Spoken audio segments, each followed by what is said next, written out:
Mr. Chadha. Mr. Chadha.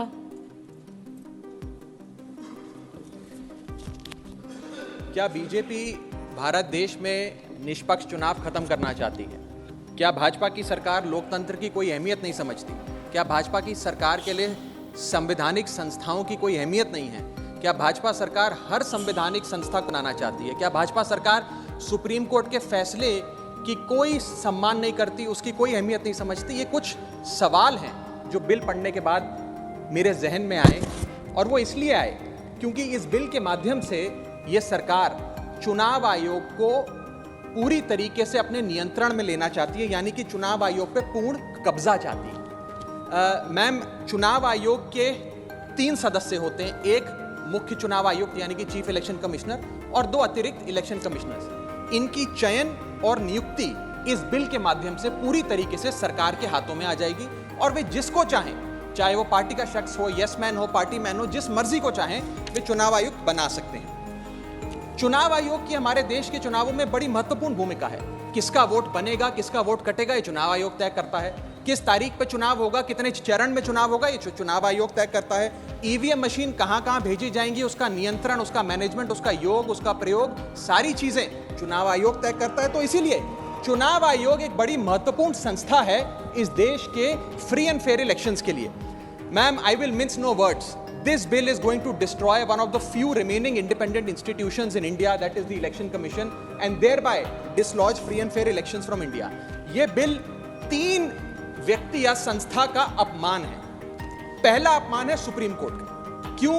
क्योंकि supreme court ने इसी साल मार्च 2 को 2 मार्च 2023 को 5 जजों की संवैधानिक पीठ ने सर्वसम्मति से एक फैसला दिया, और वो फैसला ये था कि सरकारी हस्तक्षेप, सरकार का कोई भी दखल चुनाव आयोग की नियुक्ति में नहीं होना चाहिए। ये खत्म करने के लिए हम एक समिति का गठन करते हैं। उस समिति के गठन से मुख्य न्यायाधीश को हटाकर एक कैबिनेट मंत्री को डालकर उसका संतुलन बिगाड़ने का काम और सुप्रीम कोर्ट के फैसले को पलटने का काम इस सरकार ने किया, ताकि एक ऐसी व्यवस्था बन जाए जिसमें जो शख्स ये चाहे वही चीफ इलेक्शन कमिश्नर बनेगा।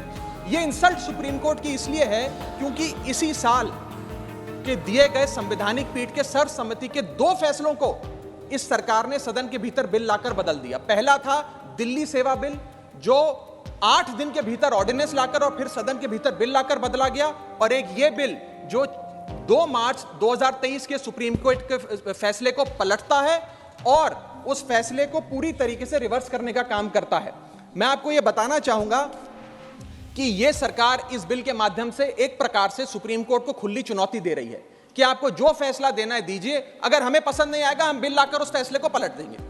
दूसरा इंसल्ट या अपमान इस बिल के माध्यम से चीफ जस्टिस ऑफ इंडिया का है। सुप्रीम कोर्ट का फैसला कहता है कि चयन समिति के 3 सदस्य होंगे, माननीय प्रधानमंत्री जी, माननीय नेता प्रतिपक्ष यानी कि लीडर ऑफ ऑपोजिशन, और 3rd chief justice of India. इन 3 मेंबरी समिति में से इस बिल के माध्यम से सरकार ने चीफ जस्टिस ऑफ इंडिया को हटा दिया और एक कैबिनेट मंत्री को उनकी जगह बिठा दिया। चीफ जस्टिस ऑफ इंडिया से इतना परहेज कि साफ तौर पे उन्हें इस समिति से हटाने के लिए इस बिल को लाया गया। मैं सरकार को याद कराना चाहूंगा कि समय समय पर इलेक्टोरल रिफॉर्म्स के लिए इस देश में कमेटियां बनी, और अधिकांश कमेटियों ने यह फैसला दिया, ये रिपोर्ट दी, ये सजेशन दिया कि समिति के भीतर चीफ जस्टिस ऑफ इंडिया यानी कि इस देश की न्यायमूर्ति को जरूर होना चाहिए। चाहे वो तारकुंडे कमेटी हो, दिनेश गोस्वामी कमेटी हो, वोरा कमेटी हो, इंद्रजीत गुप्ता कमेटी हो, जीवन रेड्डी कमेटी हो, या फिर इसी सरकार की लॉ कमीशन की रिपोर्ट हो। तीसरी इंसल्ट इस बिल के माध्यम से भाजपा सरकार एक ऐसे शख्स की कर रही है जो व्यक्ति भाजपा का संस्थापक थे, जो व्यक्ति आज भी भाजपा के मार्गदर्शक हैं, जो व्यक्ति भाजपा के भीष्म पितामह के नाम से जाने जाते हैं, वो व्यक्ति जो भारत देश के पूर्व प्रधानमंत्री रहे, यानी कि लाल कृष्ण आडवाणी जी, पूर्व उप प्रधानमंत्री रहे। मैम, 2 जून 2012 को, और मैं राज्यसभा के पटल पे इस लेटर को रखूंगा, 2 जून 2012 को माननीय लाल कृष्ण आडवाणी जी ने उस समय के प्रधानमंत्री डॉक्टर मनमोहन सिंह को पत्र लिखकर कहा कि चुनाव आयोग की जो भूमिका है चुनावों में बड़ी महत्वपूर्ण है, उसकी नियुक्ति पर एक बहुत बड़ा संदेह, प्रश्न चिन्ह लगा हुआ है, और उसकी नियुक्ति सरकार के हाथ में नहीं होनी चाहिए। और वो लिखते हैं, the present system whereby members to the election commission are appointed solely on the advice of the prime minister does not evoke confidence in the people keeping these important decisions as the exclusive preserve of the ruling party renders the entire selection process vulnerable and open to manipulation and partisanship.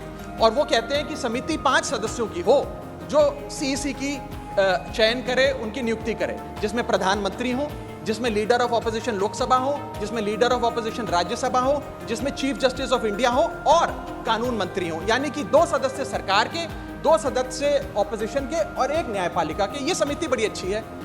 यानी कि अडवाणी जी भी chief election commissioner की स्वतंत्रता के लिए, चुनाव आयोग की स्वतंत्रता के लिए लड़ते रहे, लेकिन इन लोगों ने अडवाणी जी को भी उनके हक की, उनके अधिकार की बात नहीं दी। आज मैं सदन में दूसरी बार लालकृष्ण अडवाणी जी के हक की, उनके अधिकार की बात मांगने के लिए खड़ा हुआ हूं। पहला जब उन्होंने दिल्ली सेवा बिल पर कहा था दिल्ली को पूर्ण राज्य का दर्जा दिया जाए, और आज जब उन्होंने कहा कि चीफ इलेक्शन कमिश्नर की नियुक्ति स्वतंत्रता से हो, निष्पक्ष तरीके से हो। आगे मैं 3 महत्वपूर्ण कारण बताना चाहूंगा मैडम, जिसके चलते ये बिल को आज मैं और मुझे लगता है समस्त विपक्ष अपोज करता है। पहला कि ये बिल पूरी तरीके से इलीगल है, गैर कानूनी है, और वो इसलिए है क्योंकि you can not reverse a supreme court judgement without changing the very basis of it. यानी कि अगर आपको सुप्रीम कोर्ट के फैसले को पलटना है तो सुप्रीम कोर्ट जिस फैसले को देते हुए जिस आधार को रेफर करता है, आपको उस आधार को बदलना पड़ेगा। आप सीधा फैसला नहीं पलट सकते। लेकिन इन लोगों ने सुप्रीम कोर्ट के फैसले की मूलभूत भावना को इस बिल के माध्यम से चोट पहुंचाने की कोशिश करी है और निष्पक्षता को चुनाव आयोग की भंग किया है। दूसरी कारण क्यों ये बिल गैर कानूनी,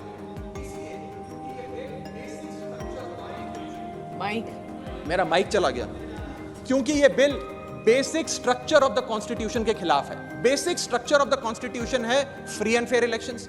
basic structure of the constitution है निष्पक्ष चुनाव और डेमोक्रेसी।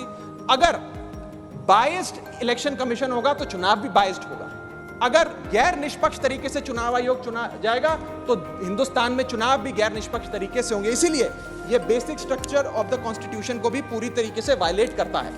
मैं आगे बताना चाहूंगा कि दूसरा महत्वपूर्ण कारण क्यों यह बिल एक प्रकार से सरकार के हाथ में चुनाव आयोग का पूरा नियंत्रण दे देता है। Why is the selection committee biased in the favour of the government?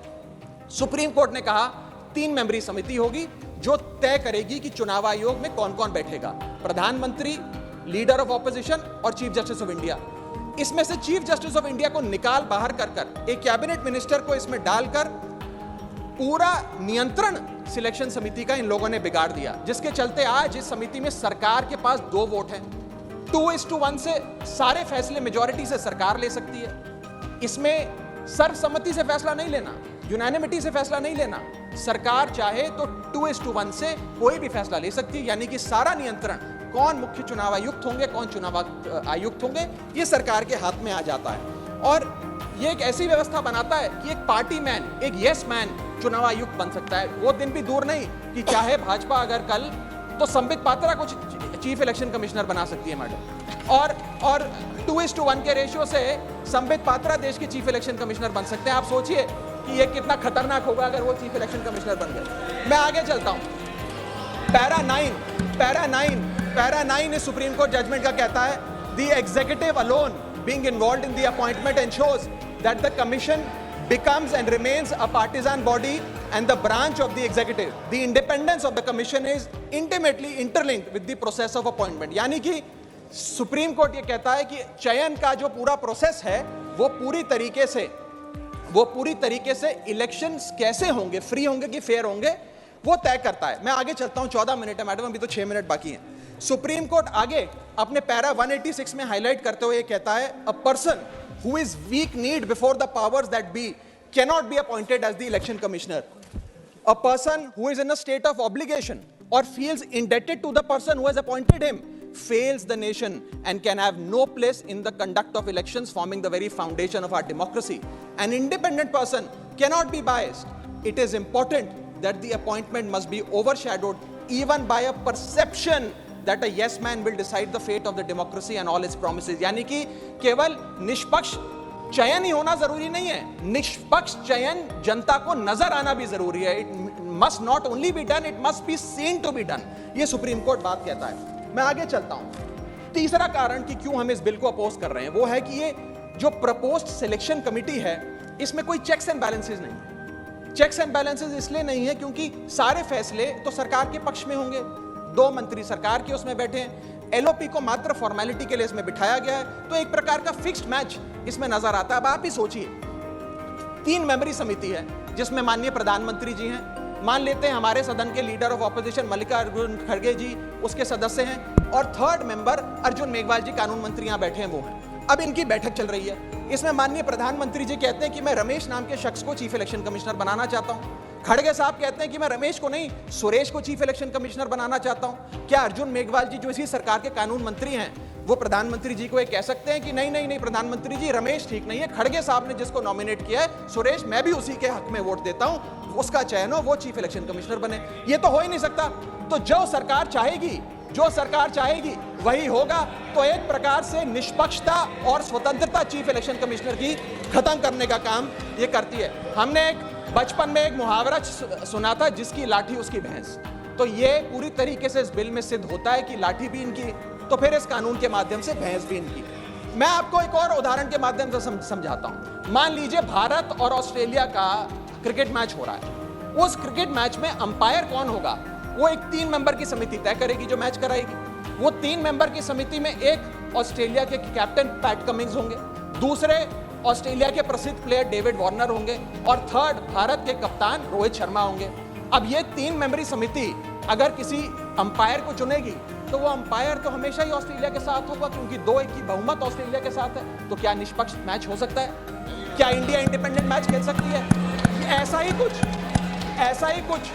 कुछ इस चुनाव आयोग के गठन से, इस बिल के आने के बाद इस देश में होने जा रहा है। मैं आगे चलता हूं मैडम, मुझे बोलने दीजिए। इसका माध्यम, मैडम मुझे बोलने दीजिए, मुझे डिस्टर्ब ना करें। ये बिल 3 की टेस्ट पे फेल होता है, the test of independence, the test of neutrality and the test of constitutionality. ये हमारा कॉन्स्टिट्यूशनल इंपेरेटिव है कि देश में चुनाव आयोग निष्पक्ष हो, ताकि चुनाव निष्पक्ष हो। अगर चुनाव आयोग निष्पक्ष नहीं होगा तो चुनाव निष्पक्ष नहीं होंगे और लोगों की आस्था इस लोकतंत्र से डगमगा जाएगी। मैं सरकार को कहना चाहता हूं, अगर सरकार सुप्रीम कोर्ट के इस फैसले को पलटना चाहती है, अगर सरकार चीफ जस्टिस ऑफ इंडिया को इस समिति से हटाने के लिए इतनी बेकरार है, तो मैं आज सुझाव लाया हूं कानून मंत्री जी। 3 सुझाव मेरे, इनमें से अगर आप कोई सुझाव स्वीकार कर लें तो मुझे लगता है सारा हाउस एक आवाज में आपके इस बिल का समर्थन करेगा। पहला सुझाव ये है, ये 3 ऑप्शन लाया हूं आपके लिए। पहला ऑप्शन ये है कि चुनाव आयोग का गठन, कौन चीफ इलेक्शन कमिश्नर होगा और कौन इलेक्शन कमिश्नर्स होंगे, इसका गठन 2 मेंबरी समिति करे, जिसमें 2 लोग हों, प्रधानमंत्री और लीडर ऑफ ऑपोजिशन, ये विपक्ष के नेता। ये 2 मेंबर्स सर्वसम्मति से फैसला ले, यूनानिमिटी से, तो कि 2 लोगों में मेजॉरिटी तो हो नहीं सकती, तो 2 लोग सर्वसम्मति से फैसला ले, जो भी नाम तय करेंगे हम सब मान जाएंगे। ये ऑप्शन 1। ऑप्शन 2 मैं देना चाहूंगा सरकार को, जो लालकृष्ण अडवाणी जी ने दिया था। लालकृष्ण अडवाणी जी की बात मान लीजिए, मेरी मत मानिए, आपको आम आदमी पार्टी तो पसंद नहीं, पर अपने पेट्रियार्क फाउंडिंग फादर, आपके पितामह भीष्म लालकृष्ण अडवाणी जी का फॉर्मूला ले लीजिए। 5 मेंबरी समिति, प्रधानमंत्री, कानून मंत्री, leader of opposition in Lok Sabha and Rajya Sabha और चीफ जस्टिस ऑफ इंडिया। ये 5 मेंबरी समिति एक निष्पक्ष चुनाव आयोग का चयन कर लेगी। और तीसरा ऑप्शन, अगर ये दोनों ऑप्शन आपको पसंद नहीं, तो मैं आपको वो ऑप्शन बताना चाहूंगा जो कॉन्स्टिट्यूएंट असेंबली में प्रोफेसर शिबन लाल सक्सेना ने दिया था। वो था कि जो भी नाम ये चयन समिति तय करे, वो नाम सदन के भीतर लाए जाएं और 2/3 बहुमत लोकसभा और राज्यसभा से नाम पास हो जाए, वो आदमी चीफ इलेक्शन कमिश्नर बन जाए। मैं सकारात्मक बहस कर रहा हूं, मैं ऑप्शन लाया हूं। ये इन 3 ऑप्शंस में से कोई भी ऑप्शन चुन लीजिए, सारे विपक्ष को मनाने की, एकजुट करने की जिम्मेदारी मेरी। मैं अंत में अपनी बात समाप्त करने से इतना बस कहना चाहूंगा मैडम कि ये बिल एक डेमोक्रेसी की, लोकतंत्र की, इस बिल के माध्यम से भाजपा डेमोक्रेसी को हाईजैक करना चाहती है। And I on behalf of the आम आदमी party oppose this bill, vehemently oppose this bill, because this bill will ensure that India, which is today known as the mother of democracy, will tomorrow unfortunately be known as for mockery of democracy. Mother of democracy से mockery of democracy तक का सफर आप इस bill के माध्यम से तय करने जा रहे हैं। मैं हाथ जोड़कर आपसे विनती करूंगा, इस बिल को वापस लीजिए। लोगों की देश के लोकतंत्र में बहुत आस्था है, उस आस्था से खिलवाड़ करने का काम मत कीजिए। बहुत बहुत शुक्रिया। जय हिंद, जय भारत।